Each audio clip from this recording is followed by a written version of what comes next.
નમસ્કાર, YNN ન્યૂઝમાં આપનું સ્વાગત છે। સમાચારમાં વાત કરીએ તો વડોદરા શહેર કોંગ્રેસ દ્વારા આજરોજ 79માં સ્વતંત્ર દિવસની ઉજવણી કરવામાં આવી। વડોદરા શહેર કોંગ્રેસ દ્વારા 79 સ્વતંત્રતા દિવસ નિમિત્તે આજરોજ દાંડિયા બજાર લકડી પુલ કોંગ્રેસ કાર્યાલય ખાતે કોંગ્રેસના પ્રમુખ ઋત્વિક જોશીના હસ્તે ધ્વજવંદન કરવામાં આવ્યું, જેમાં ઉપસ્થિત કોંગ્રેસના વિપક્ષ નેતા Chandrakant Bhattu, councillor Jafarwad, councillor Amiben Rawat, councillor Pushpaben Vaghela તથા મોટી સંખ્યામાં કોંગ્રેસના કાર્યકર્તાઓ તથા અગ્રણીઓ ઉપસ્થિત રહ્યા હતા અને 79મી સ્વતંત્રતા દિવસની ઉજવણી કરવામાં આવી હતી।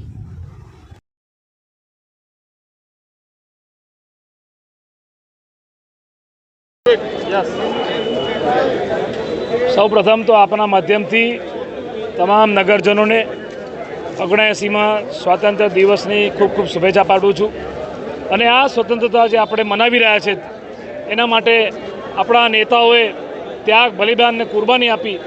મહાત્મા ગાંધી હોય, સરદાર વલ્લભભાઈ પટેલ હોય, પંડિત જવાહરલાલ નહેરુ હોય, શહીદ ભગતસિંહ હોય, સુખદેવ રાજગુરુ, મૌલાના આઝાદ હોય, આવા નામી અનામી અસંખ્ય નેતાઓએ જેમને કુરબાની આપી ત્યારે આ દેશ આઝાદ થયો। પરંતુ છેલ્લા 11 વર્ષમાં જે લોકો સત્તામાં બેઠા છે ત્યારે દેશના નાગરિકોને એવું લાગી રહ્યું છે કે ગુલામી બાજુ જઈ રહ્યા હોય અને બીજી આઝાદીની લડાઈ લડવાની જરૂર છે।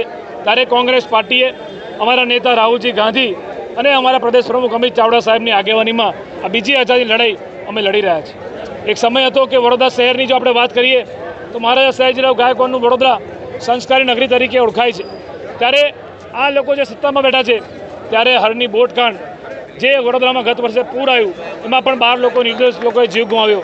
આ તમામ બાબતો પણ આ વડોદરા માટે, આપણા માટે દુઃખદ બાબતો છે।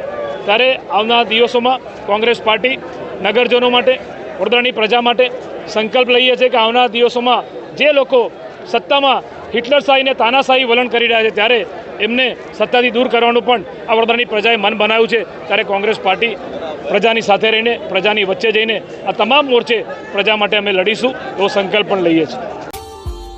Subscribe now and press the bell icon. Never miss an update.